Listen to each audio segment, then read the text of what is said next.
Hello student ओ triple S नुआ notification आपन देइछि देखो ये आपन जो पोस्टपोन होता आपन 17 तारिख जो एग्जाम थिला सेवक सेविका आपन ट्राइबल लैंग्वेज टीचर टीएलटी रो आपन देखो ये 18 तारिख भी आपन जो एग्जाम थिला तार एग्जाम भी आपन पोस्टपोन होगा जाउछि तो आपन ये देखिए 17 18 तारिख जो एग्जाम थिला सेटा आपन पोस्टपोन हम आउ आपनकर जो 17 18 जार भी एग्जाम थिला तार केबे एग्जाम हम सेटा आपन नोटिस आउ थरे आसिले सेटा जଣା पड़िबो सेटा त जाई कुहाइनी तो आउ तापर देखंतु preliminary examinations for the post of TGT arts TGT science CBZ schedule on 19 21 23 July respectively तो आपनकर 19 21 23 तारिख जो एग्जाम थिला आपन सेटा आपनकर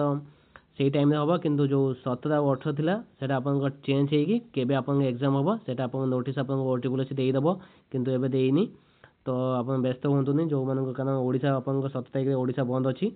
से 17 18 2 दिन आप एग्जाम बंद अच्छी तो कैंसल हो जार भी अच्छी यहाँ वीडियो शेयर करदेवे एग्जाम केबे हम से आपंकर ओटीपीएस बहुत जल्दी आप नोटिस देदेव तो 19 21 23 तापर जो डेट गुड़ा थी जी एग्जाम से भाई आप धन्यवाद।